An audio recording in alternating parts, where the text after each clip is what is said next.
வணக்கம் விசேஷ நண்பர்களே. இன்றைக்கி நம்ம கோயம்புத்தூர் மாவட்டம் சீலியூருங்கிற இடத்துக்கு வந்திருக்கிறோம். இப்போ நிறைய பேருக்கு பார்த்திங்கன்னா இந்த தொழில் தொடங்க வேண்டும் என்ற ஆர்வம் இருக்கும். ஆனால் அது எப்படி தொடங்குவது, யார் அப்ரோச் பண்ணுறது, இந்த மாதிரி நிறைய கேள்விகள் அவங்களுக்குள்ளே இருக்கும். அந்த சந்தேகத்தை தீர்ப்பதற்காக தான் நம்ம இன்றைக்கி இந்த இடத்துக்கு வந்திருக்கிறோம். இங்கே பார்த்திங்கன்னா ஒரு இளம் வயதில் இந்த கோகனட் பவுடர், கோகனட் ஃப்ளேக்ஸ் தயாரிக்கின்ற ஒரு கம்பெனியை நம்மளுடைய சத்தியமூர்த்தி அவர்கள் ஆரம்பிச்சிருக்காங்க. இப்போது அவர்கிட்ட அவர் எப்படி இந்த கம்பெனியை ஃபார்ம் பண்ணார், அந்த தொழில் தொடங்குறதுக்கு எங்கெங்கே அவங்க அப்ரோச் பண்ணார், இந்த தொழிலை எப்படி கண்டினியூஸாக எப்படி நடத்திட்டுருக்காரு, அதுக்கு என்னென்ன மார்க்கெட்டிங் டெக்னிக்ஸ் எல்லாம் யூஸ் பண்ணுறாரு, அந்த மாதிரி பல்வேறு விஷயங்களை நம்ம கேட்டு தெரிஞ்சுக்கலாம். இப்போ இதன் மூலிமா புதிதாக ஒரு தொழில் தொடங்க வேண்டும் என்று நினைப்பவர்களுக்கு பார்த்திங்கன்னா ஒரு ஐடியா கிடைக்கும். ஏன்னா இப்போ ஒரு ஊரில் ஒரு 4 சாலை பிரியுதுன்னா அங்கே யாரோ ஒருத்தர் ஒரு வழிகாட்டினாங்கன்னா நம்ம ஈஸியாக போயிடலாம். அந்த மாதிரி இந்த மாதிரி இளைஞர்கள் பார்த்திங்கன்னா வழிகாட்டிகள். ஸோ அவங்ககிட்ட நம்ம பல்வேறு விஷயங்களை நம்ம கேட்டு தெரிஞ்சுக்கலாங்க. ஸோ வாங்க இப்போ நம்ம அந்த நேர்காணலாம் பார்க்கலாம்.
என் பேர் சத்தியமூர்த்திங்க. நான் இந்த ஹெர்ப்லேண்ட்ஸ் அப்படிங்கிற கம்பெனி ஃபார்ம் பண்ணி இப்போ கோகனட் பவுடர் மேனுஃபேக்சரிங் யூனிட் வச்சு ரன் பண்ணிகிட்ருக்கேன். ஸோ ஃபஸ்ட்டு நான் 2019 இந்த ஹெர்ப்லேண்ட்ஸுங்கிற கம்பெனியை ஃபஸ்ட்டு ரெஜிஸ்டர் பண்ணாங்க, எம்எஸ்எம்இயில் ரெஜிஸ்டர் பண்ணேன். ஸோ ஃபஸ்ட்டு நம்மளோட பிராண்ட் இந்த கம்பெனியில் ஹனி தான் நம்ம ஆக்சுவலாக பீ கீப்பிங் பண்ணிகிட்ருக்கோம். ஸோ அப்படியே ஹனியோட பிராண்ட் ஒன்று இது பண்ணி லோக்கலில் சேல்ஸ் பண்ணிகிட்ருக்குங்க. கொஞ்சம் ஃப்ரெண்ட் சர்க்கிள் அந்த மாதிரி எல்லாரையும்.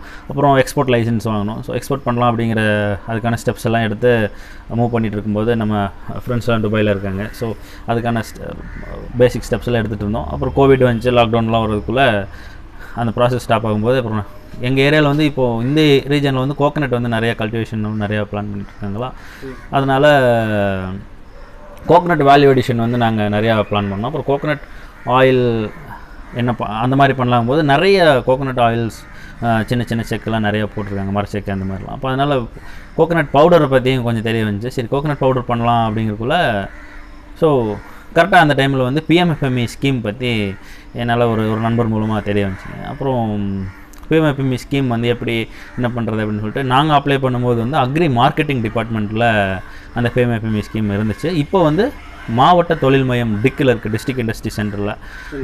டிஸ்ட்ரிக்ட் இண்டஸ்ட்ரி சென்டரில் ஃபேம் டிஎன் அப்படின்னு சொல்லிட்டு ஃபெசிலிட்டேஷன் ஆஃப் எம்எஸ்எம்இஸ் அப்படின்னு சொல்லிட்டு தொழில்களுக்கு தோல் கொடுப்போம் அப்படிங்கிற நினைக்கிறீங்க. நம்ம கோயம்புத்தூர் டிஸ்ட்ரிக்டில் வந்து சாந்தஷீலா அப்படின்னு சொல்லிட்டு பிஸ்னஸ் ஃபெசிலிட்டேஷன் ஆஃபீஸர் இருக்காங்க. ஜஸ்ட்டு நீங்கள் அங்கே போனீங்கனாலே போதும், ஒரு கம்பெனியை எப்படி ஃபார்ம் பண்ணுறது, அது அடுத்தடுத்த ஸ்டெப்ஸ்க்கு அதை எப்படி கொண்டு போகிறது, என்ன பண்ணுறது அப்படிங்கிற அத்தனை பேசிக் கைடன்ஸ், ரெக்குயர்மெண்ட்ஸு, பேங்கிங் சப்போர்ட்ஸ் வரைக்கும் எல்லா கைடன்ஸும் அவங்களே தருவாங்க. ரெக்கார்ட் டாக்குமெண்ட்ஸஸ் என்னென்ன அப்படிங்கிறது எல்லாமே அவங்க சொன்னாங்க. Okay okay. அப்போ 2019 இந்த அணியில் ஆரம்பித்து இப்போ இந்த கோகனட் பவுடர் ஆமாங்க பண்ணிக்கிறீங்க.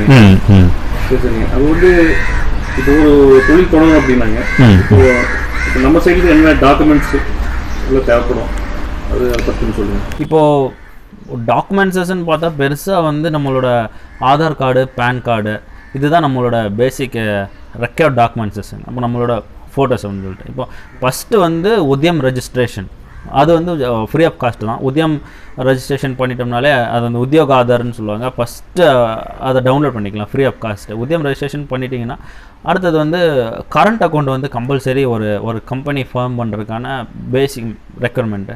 கரண்ட் அக்கௌண்ட் வந்து இப்போ நம்ம எந்த இதில் சோல் ப்ரொப்ரைட்டர்ஷிப்பா இல்லை பார்ட்னர்ஷிப்பா அப்படிங்கிற இதை வச்சு டிசைட் பண்ணிக்கலாம். சோல் ப்ரொப்ரைட்டர்ஷிப்னா எல்லாமே நம்மளோட ஓன் பேன் கார்டு தான் வரும், அதனால் எந்த இதுவுமே இல்லை. டக்குன்னு நம்ம சோல் ப்ரொப்ரைட்டர்ஷிப்பில் ரெஜிஸ்ட்ரேஷன் பண்ணிவிட்டு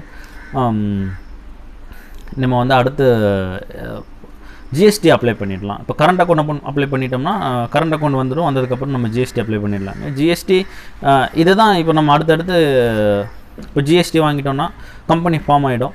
அதுக்கு அடுத்தது என்ன செக்டாரில் நம்ம ஒர்க் பண்ணணும். ஃபுட்டுன்னா ஃபுட்டுக்கு வந்து எஃப்எஸ்எஸ்ஏ லைசன்சஸ் வாங்கணும், லேப் டெஸ்ட்டு என்ன ப்ராடக்ட்டோ அதுக்கேற்ற மாதிரி லேப் டெஸ்ட்டு, இந்த மாதிரி பேசிக்ஸ் தான் இருக்கும். இப்போது இதுக்கு வந்து இந்த நம்ம டிக்குக்கு போனோம்னாலே பிஸ்னஸ் ஃபெசிலிட்டேஷனில் அவங்க வந்து பேசிக் கைடன்ஸஸ்ஸு, ஒர்க் ஷாப்ஸு, ஒரு கம்பெனி ஃபார்மேஷனுக்கு என்ன பண்ணுறது, பிராண்ட் ஆடிட் வரைக்குமே அவங்களே கண்டக்ட் பண்ணி கொடுப்பாங்க. ஒரு பிராண்ட் எப்படி செட்டப் பண்ணுறது, அதை வந்து நம்ம அடுத்த ஒரு கம்பெனியை எப்படி நிர்வகிக்கிறதுங்கிற வரைக்கும் எல்லா சப்போர்ட்ஸுமே அதில் கிடைக்கும். இது ரெக்கார்ட் டாக்குமெண்ட்ஸஸ்னால் இதுதான் மெயினாக வந்து தேவைப்படுற டாக்குமெண்ட்ஸஸ்.